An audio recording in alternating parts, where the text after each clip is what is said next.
Hello दोस्तों, कैसे हैं आप सब लोग। IAS Hindi notes YouTube channel में एक बार फिर से आपका स्वागत है।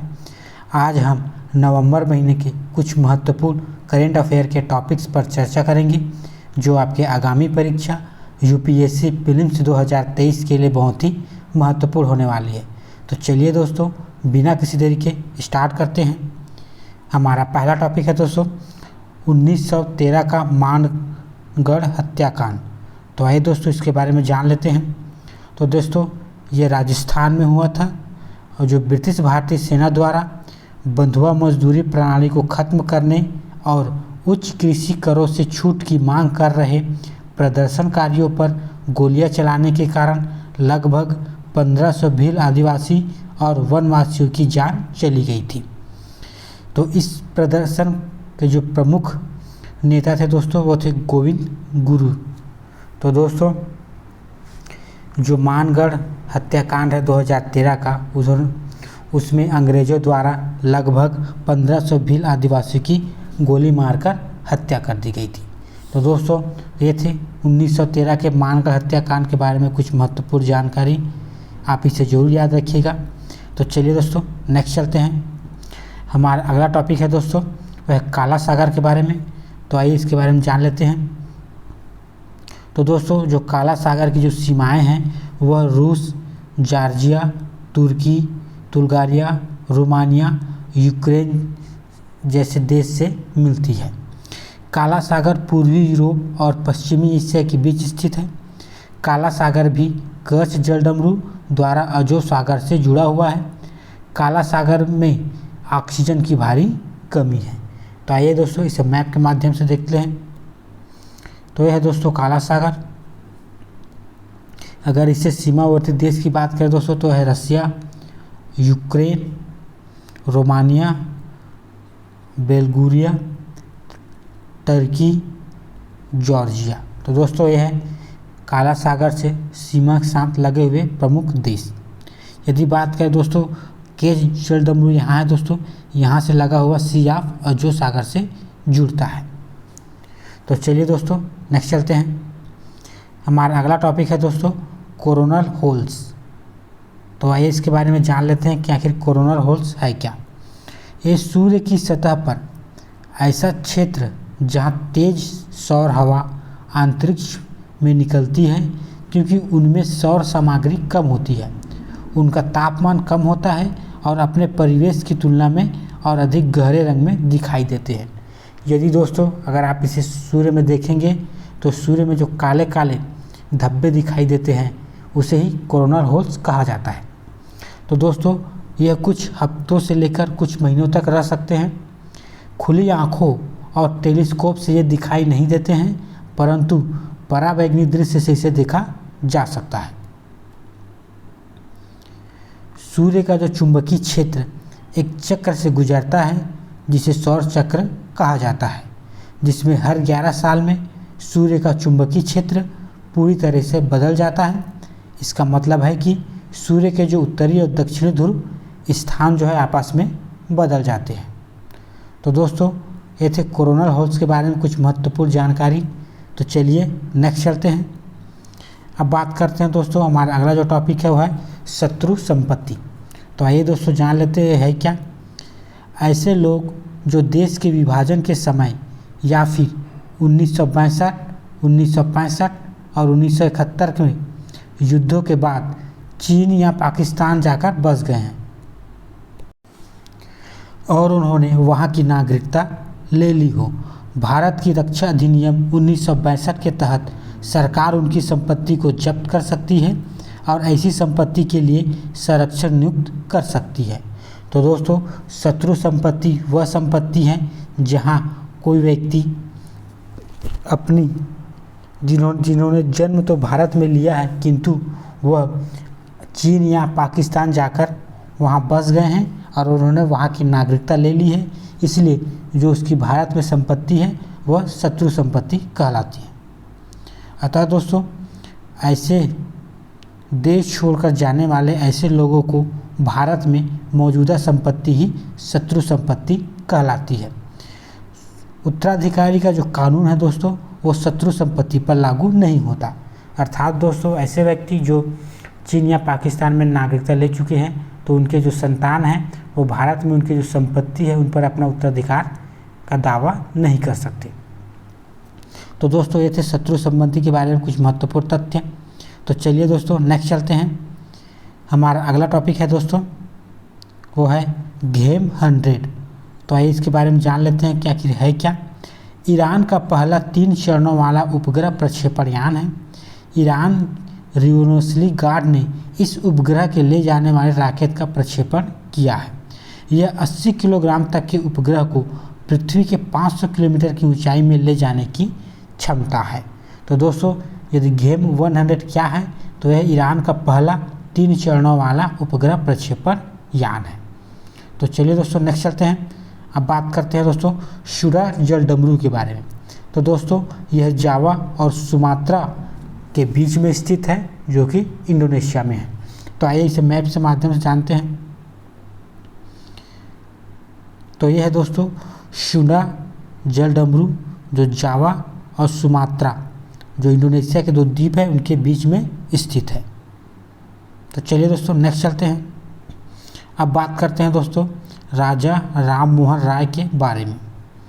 तो दोस्तों राजा राममोहन राय आधुनिक भारत के पुनः जागरण के जनक और एक समाज सुधारक थे जिनका जन्म बंगाल में 1772 में हुआ है।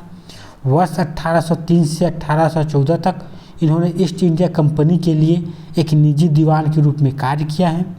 राजा राममोहन राय दिल्ली के मुगल सम्राट अकबर II की पेंशन से संबंधित शिकायत हेतु इंग्लैंड गए थे।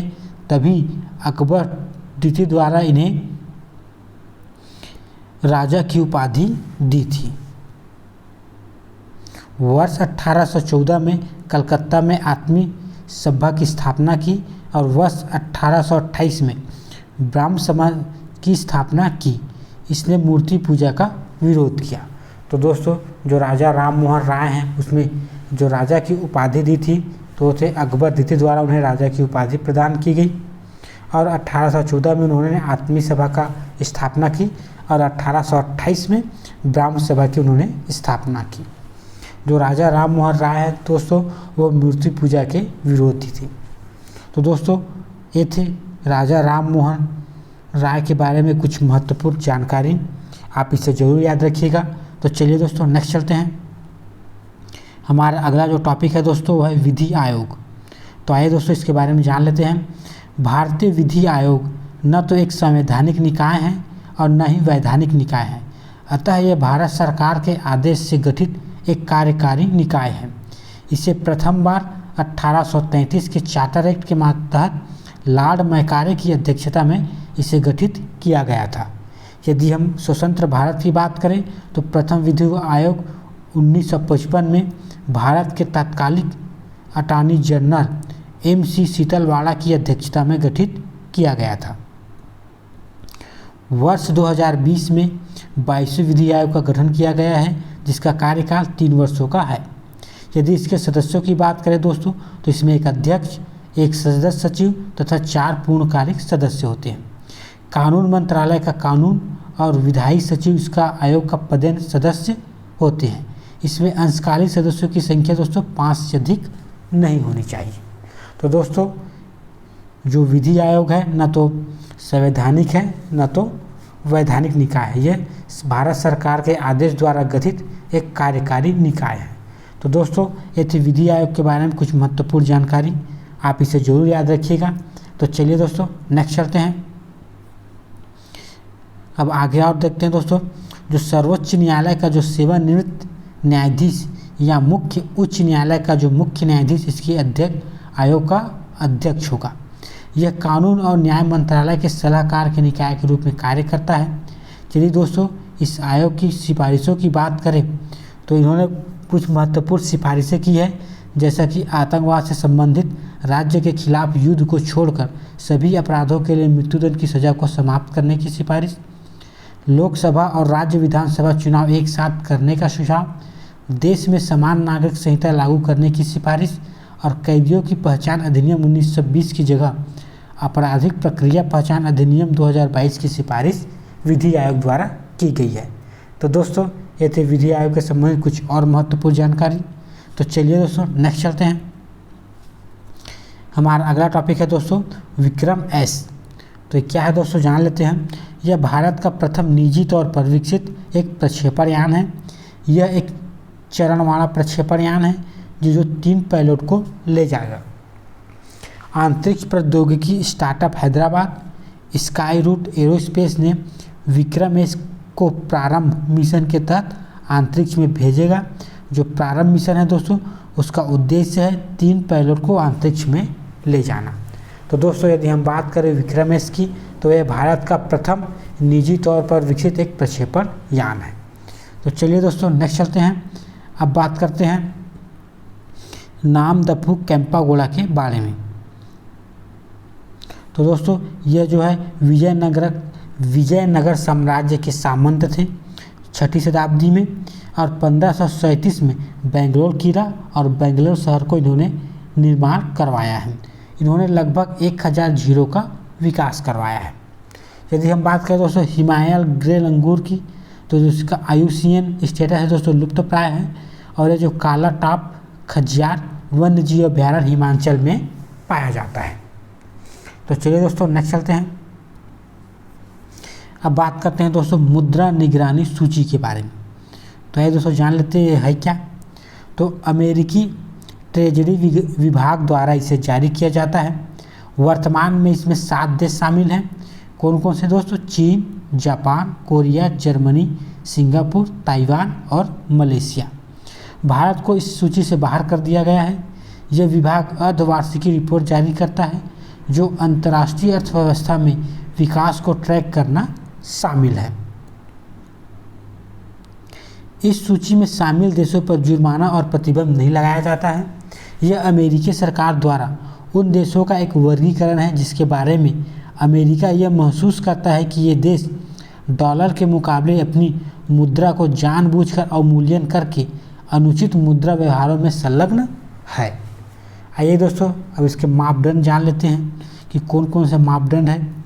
तो दोस्तों यदि आपको मुद्रा सूची में शामिल होने हैं तो निम्न मापदंड का आपका पूर्ण करना होगा।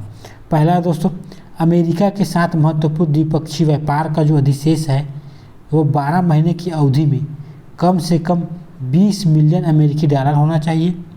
दूसरा है दोस्तों 12 महीने की अवधि में GDP के कम से कम 2% के बराबर चालू खाता अधिशेष होना चाहिए। या जब 12 महीने की अवधि में देश की जो GDP है कम से कम 2% के बराबर कुल विदेशी मुद्रा की शुद्ध खरीदी बार बार की जाती है। तो दोस्तों ये कुछ महत्वपूर्ण मापदंड है जो आपको मुद्रा निगरानी सूची में शामिल के लिए है। तो चलिए दोस्तों नेक्स्ट चलते हैं। अब बात करते हैं दोस्तों पूर्वी एशियाई शिखर सम्मेलन के बारे में। तो आइए दोस्तों जान लेते हैं कि है क्या। वर्ष 2005 में स्थापित यह भारत प्रशांत क्षेत्र के सामने आने वाले प्रमुख राजनीतिक, सुरक्षा संबंधित और आर्थिक चुनौती पर रणनीतिक बातचीत व सहयोग के लिए 18 क्षेत्रीय नेताओं का मंच है। पूर्वी एशियाई समूह की अवधारणा को पहली बार वर्ष 1991 में तत्कालिक मलेशियाई प्रधानमंत्री महासिर बिन मोहम्मद द्वारा बढ़ावा दिया गया था। यदि बात करें दोस्तों इसमें 6 प्राथमिक क्षेत्र कौन कौन से हैं तो वह है पर्यावरण, ऊर्जा, शिक्षा, वित्त, स्वास्थ्य मुद्दे, महामारी, प्राकृतिक आपदा प्रबंधन और आसियान कनेक्टिविटी। यदि इसके सदस्य देशों की बात करें दोस्तों तो इसमें आसियान के 10 देश और अन्य 8 देश जिसमें ऑस्ट्रेलिया, चीन, जापान, भारत, न्यूजीलैंड, दक्षिण कोरिया, रूस और USA शामिल है। यह आसियान केंद्रित मंच है इसलिए जो इसकी जो अध्यक्षता केवल आसियान के सदस्य के द्वारा ही की जाती है। तो दोस्तों ये थे पूर्वी एशियाई शिखर सम्मेलन के बारे में कुछ महत्वपूर्ण जानकारी, आप इसे जरूर पढ़िएगा। तो चलिए दोस्तों नेक्स्ट चलते हैं। अब बात करते हैं दोस्तों भारत का अंतरिक्ष कृषि व्यापार। तो कृषि आयात वस्तु में वनस्पति तेलों का जो अनुपात है वह सबसे अधिक है। कृषि निर्यात मदों में समुद्री उत्पादकों का अनुपात सबसे अधिक है। कृषि एक जिसे एक दशक में अंतर्राष्ट्रीय कृषि बाजार में शुद्ध व्यापार अधिशेष रहा है। तो दोस्तों ये है भारत के किसी अंतर्राष्ट्रीय कृषि व्यापार के बारे में जानकारी। तो चलिए नेक्स्ट चलते हैं। अब बात करते हैं दोस्तों, एक महत्वपूर्ण सूचकांक है जिसका नाम है जलवायु परिवर्तन प्रदर्शन सूचकांक।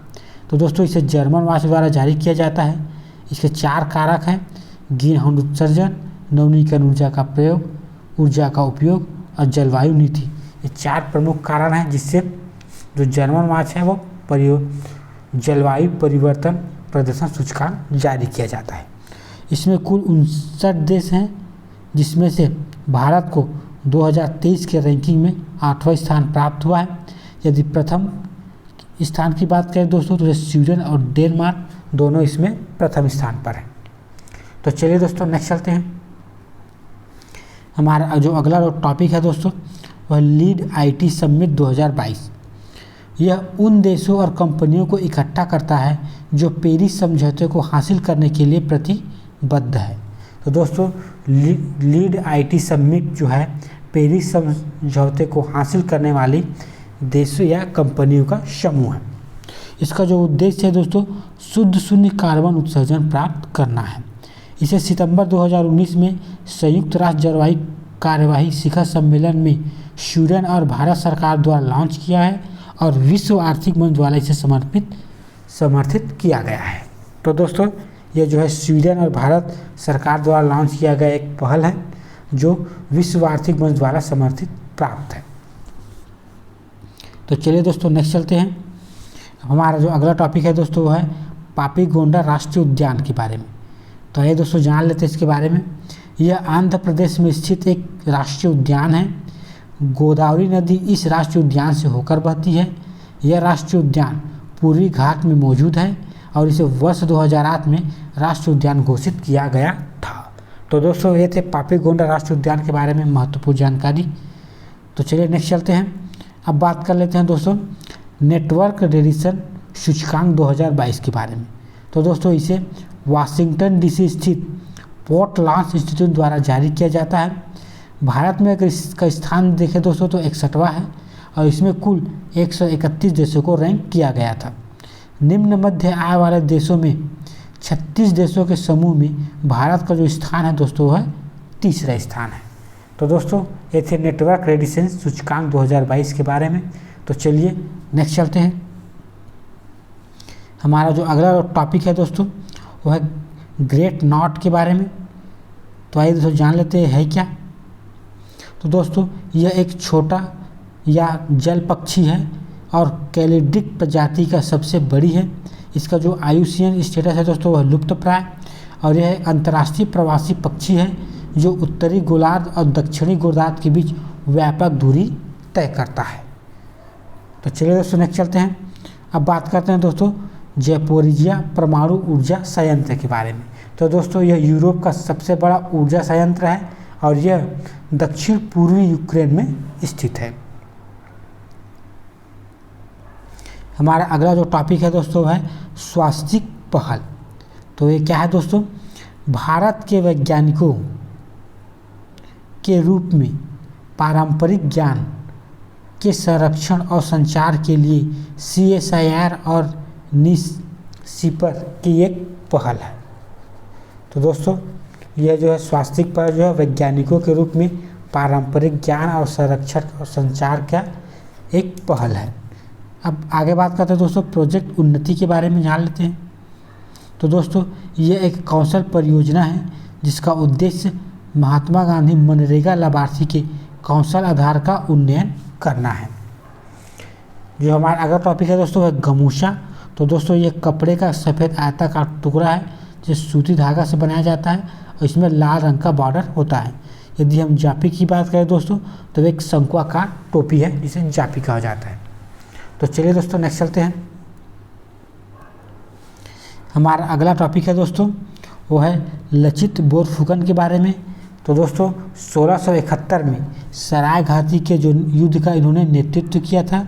जो युद्ध हुआ था दोस्तों अहोम और मुगलों के बीच हुआ था, जिसमें जो लचित बोरफुकन थे वो अहोम के सेनापति थे और उसके अहोम की इसमें विजय हुई थी। यदि बात करें दोस्तों 1969 में तो अल्लाई बोई का युद्ध हुआ था जो अहम और मुगलों के बीच हुआ था, जिसमें मुगलों की विजय हुई थी। ललित को राजा चक्रधर सिंह ने बोरफुकन के रूप में नियुक्त किया था। बोरफुकन के अंतर्गत कार्यकारी और न्यायिक दोनों शक्ति शामिल होते हैं। तो दोस्तों ये थे लचित बोरफुकन के बारे में कुछ महत्वपूर्ण जानकारी। तो चलिए दोस्तों नेक्स्ट चलते हैं। अब बात करते हैं दोस्तों साइट्स के बारे में। तो दोस्तों इसे 1975 में लागू किया गया था और जो इसका उद्देश्य है दोस्तों, जंगली जानवरों और पौधों में अंतरिक्ष व्यापार से प्रजातियों के अस्तित्व से को खतरा नहीं होना चाहिए। 1976 में दोस्तों भारत इसका 25वां पक्ष राज्य बना। साइट में शामिल प्रजातियों में आयात, निर्यात, पुनः निर्यात, परामित प्रणाली के माध्यम से अधिकृत किए जाते हैं। तो दोस्तों जो साइट्स है उसमें 2 प्रकार की सूची होती है, सूची 1 और सूची 2। यदि परिशिष्ट 1 की बात करें दोस्तों तो इसमें विलुप्त प्रजाति का व्यापार जो है निषेध रहता है, और जो परिशिष्ट 2 है उसमें व्यापार शक्ति में विनियमित किए जाते हैं। तो हर 2 साल में दोस्तों साइट की सर्वोच्च निर्णय लेने वाली संस्था पार्टीज का सम्मेलन कोप आयोजित की जाती है, जहां पर किस प्रजाति को परिशिष्ट 1 में तथा किस प्रजाति को परिशिष्ट 2 में या किस प्रजाति को इससे बाहर रखना है, इसके संदर्भ में तय किया जाता है। तो दोस्तों जो साइट्स के जो परिशिष्ट है उसके बारे में तय जो कोप सम्मेलन में किया जाता है कि किस प्रजाति को किस परिशिष्ट में रखना चाहिए। तो दोस्तों ये थे साइट्स के बारे में कुछ महत्वपूर्ण फैक्ट। अब बात कर लेते हैं दोस्तों मैनेक्स। तो दोस्तों यह एक प्राचीन भाषा है। अगला जो टॉपिक है दोस्तों है डल झील के बारे में। तो ये झील 3 दिशाओं से शंकराचार्य पहाड़ियों से घिरी हुई है। यह प्राकृतिक आर्द्रभूमि का हिस्सा है जिसमें तैरते बगीचे भी शामिल है। इसे कश्मीर का मुकुट या श्रीनगर का गहना भी कहा जाता है। यह जम्मू कश्मीर का दूसरा सबसे बड़ा झील है, और यदि जम्मू कश्मीर के पहला बड़े झील की बात करें दोस्तों तो है वुलर झील। तो दोस्तों ये थे डल झील के बारे में कुछ महत्वपूर्ण जानकारी। तो चलिए दोस्तों नेक्स्ट चलते हैं। अब बात करते हैं दोस्तों अंतर्राष्ट्रीय पोषण अनाज या मिलेट वर्ष 2023 के बारे में। तो जो मिलेट या मोटे अनाज का इससे फ़ायदा है दोस्तों, तो पौष्टिक रूप में संपन्न, जलवायु परिवर्तन का अत्यधिक प्रभाव, स्वास्थ्य चुनौती से निपटने में मदद, कम पानी की खपत वाला अनाज जिससे मोटापा या मधुमेह फ्री होता है। तो दोस्तों विश्व में भारत में बाजरा का सबसे बड़ा उत्पादक है। तो दोस्तों 2023 को अंतर्राष्ट्रीय मिलेट वर्ष घोषित किया गया है, जिसके उपलक्ष्य में कुछ महत्वपूर्ण जानकारी। तो चलिए दोस्तों नेक्स्ट चलते हैं। अब बात करते हैं दोस्तों हमारा जो अगला टॉपिक है वह है पवित्र उपवन के बारे में। तो सामुदायिक तौर पर संरक्षित वन जिसका आम तौर पर संरक्षण करने वाले समुदाय के लिए महत्वपूर्ण धार्मिक अर्थ का होता है। तो दोस्तों जो धार्मिक अर्थ के वन होते हैं उसे ही पवित्र उपवन कहा जाता है। आमतौर पर जो उपवन में शिकार और लकड़ियाँ काटना पूरी तरीके से प्रतिबंधित होते हैं, और कभी कभी धारणीय आधार पर वनोत्पाद के संग्रहण की अनुमति दी जाती है। वन संरक्षण संशोधन अधिनियम 2002 में सामुदायिक रिजर्व के तहत पवित्र उपवन को कानूनी रूप से संरक्षित किया गया है। तो दोस्तों ये थे पवित्र उपवन के बारे में। अब बात करते हैं दोस्तों गुट्टी कोया जनजाति के बारे में। तो दोस्तों ये तेलंगाना, आंध्र प्रदेश, उड़ीसा और छत्तीसगढ़ में पाया जाता है। अनुसूचित जनजाति के रूप में सूचीबद्ध है और मोटे अनाज की कृषि करते हैं। इसे झूम खेती कहा जाता है। वर्तमान में इसके द्वारा तेलुगु भाषा बोली जाती है। तो दोस्तों ये थे गुट्टी कोया जनजाति के बारे में महत्वपूर्ण जानकारी। तो चलिए नेक्स्ट चलते हैं। हमारा जो अगला टॉपिक है दोस्तों वो है INS-2B अर्थात ISRO nano satellite 2 for Bhutan. तो दोस्तों इसे इसरो द्वारा PSLV C-44 द्वारा कक्षा में स्थापित किया गया है। ये दोनों देश भारत और भूटान के जो वैज्ञानिकों द्वारा इसे संयुक्त रूप से विकसित किया गया है। और दोस्तों ये जो उपग्रह है भूटान को भू मानचित्रण, कृषि और वनों के प्रबंधन के लिए उच्च रिजोल्यूशन वाली छवियां प्रदान करेगी। यह भूटान का जो है दूसरा नैनो उपग्रह है। जो भूटान का जो पहला नैनो उपग्रह जिसे भूटान 1 है दोस्तों, उसे 2018 में जापान में विकसित किया गया था, जिसे स्पेस एक्स के फाल्कन रॉकेट द्वारा उपग्रह अंतरिक्ष में भेजा गया था। तो दोस्तों ये थे INS 2PB के बारे में महत्वपूर्ण जानकारी। तो चलिए नेक्स्ट चलते हैं। अब बात करते हैं दोस्तों खांगला मेला के बारे में। तो दोस्तों ये देहरादून में होता है। हर वर्ष गोरखा योद्धा के याद में बनाया जाता है। आंग्ल नेपाल युद्ध जो हुआ था दोस्तों, वो अंग्रेज़ों के खिलाफ हुआ था। तो दोस्तों जो रंगपुर परमाणु ऊर्जा संयंत्र है वो बांग्लादेश में है, जो कि निर्माणाधीन है। यह बांग्लादेश का पहला परमाणु ऊर्जा संपन्न होगा। इसे 2024 तक कंप्लीट कर दिया जाएगा। यह दोस्तों भारत, बांग्लादेश और रूस के संयुक्त प्रयास से बनाया जा रहा है। अगला टॉपिक है दोस्तों हरिमुख शक्ति, जो कि भारत और मलेशिया के बीच संयुक्त सैन्य अभ्यास है। हमारा अगला जो टॉपिक है दोस्तों है लाल ग्रह दिवस। तो दोस्तों जिस दिन नासा ने मंगल की ओर से मेरियान 4 को अंतरिक्ष मिशन में प्रेषित किया गया था, उस दिन को दोस्तों लाल ग्रह दिवस के रूप में मनाया जाता है। जो हमारा अगला टॉपिक है दोस्तों है सारस 3 के बारे में। तो ये क्या है दोस्तों, ब्रह्मांडी ऊष्मा से रेडियो तरंग संकेत खोजने की कोशिश कर रहा है। यह एक रेडियो टेलीस्कोप है। रमन रिसर्च सेंटर के द्वारा इसे निर्मित किया गया है। तो जो सारस 3 है दोस्तों, यह एक क्या है, रेडियो टेलीस्कोप है। जो हमारा अगला टॉपिक है दोस्तों वह है कुकी चिन जनजाति समूह के बारे में। तो आइए दोस्तों इसके बारे में जान लेते हैं। तो दोस्तों कुकी चिन राष्ट्रीय सेना का उद्देश्य दक्षिणी बांग्लादेश के चट्टाग्राम पहाड़ी क्षेत्र में एक अलग राज्य की स्थापना करना है। 1990 के दशक की शुरुआत में नागाओं और कुकी के बीच जाति संघर्ष के बाद नागा आधिपत्य के दावे का मुकाबला करने के लिए कुकी नेशनल फ्रंट जैसे कुकी संगठनों का गठन किया गया था। चीन शब्द का प्रयोग म्यांमार में पड़ोसी राज्य चीन में निवास करने वाले लोगों के लिए किया जाता है, जबकि चीन को भारतीय क्षेत्र में कुकी कहा जाता है। तो दोस्तों जो कुकी चिन जनजाति समूह है वह 1990 के दशक की शुरुआत में नागाओं और कुकी के बीच जाति संघर्ष का परिणाम है। तो चलिए दोस्तों नेक्स्ट चलते हैं। अब बात करते हैं दोस्तों कुछ महत्वपूर्ण ट्रेन के बारे में जो दूसरे देशों में चलती है। यदि दोस्तों हम बात करें समझौता एक्सप्रेस की, तो यह है भारत और पाकिस्तान के बीच चलती है।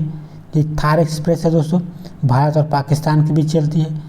जो मैत्री एक्सप्रेस है दोस्तों, भारत और बांग्लादेश के बीच चलती है। और जो बंधन एक्सप्रेस है दोस्तों, वो भारत और बांग्लादेश के बीच चलती है। तो दोस्तों एक कुछ महत्वपूर्ण ट्रेन है जो भारत के पड़ोसी देशों के बीच चलती है।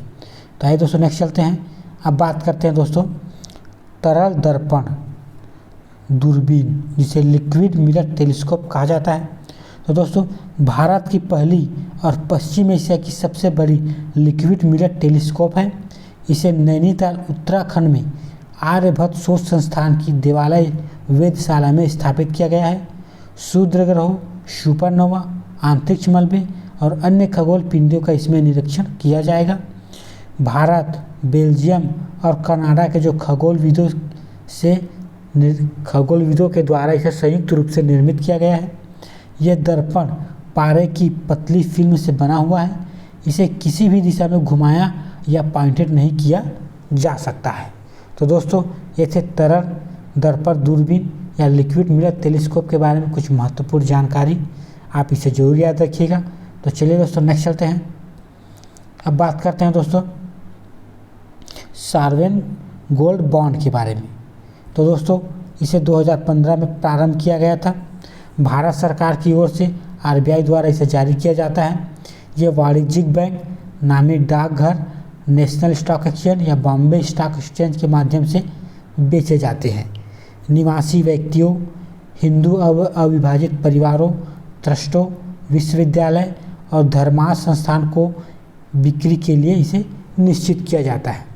इसकी कीमत दोस्तों 24 कैरेट सोने की कीमत से जुड़ी हुई है और इसकी निश्चित सीमा तक ही स्वर्ण बॉन्ड खरीदे जा सकते हैं।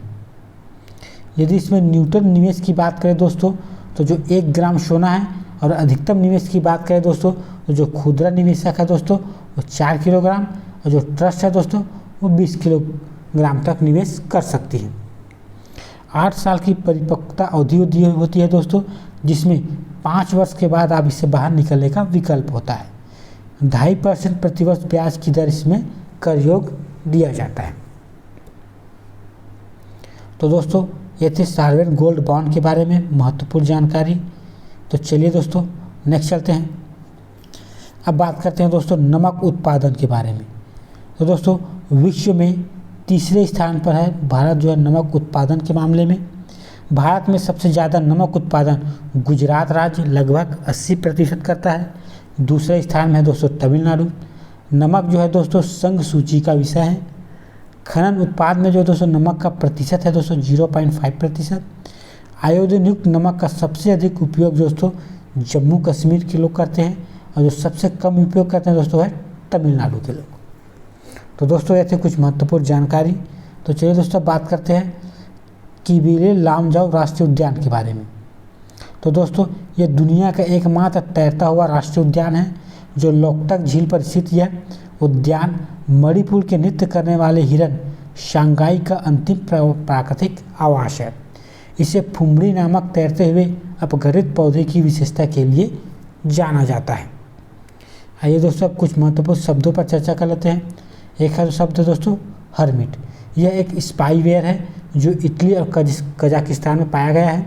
यह साइबर सुरक्षा से संबंधित है। यदि दोस्तों हम बात करें विश्व भारती विश्वविद्यालय के कुलपति कौन होते हैं, तो है दोस्तों भारत के प्रधानमंत्री।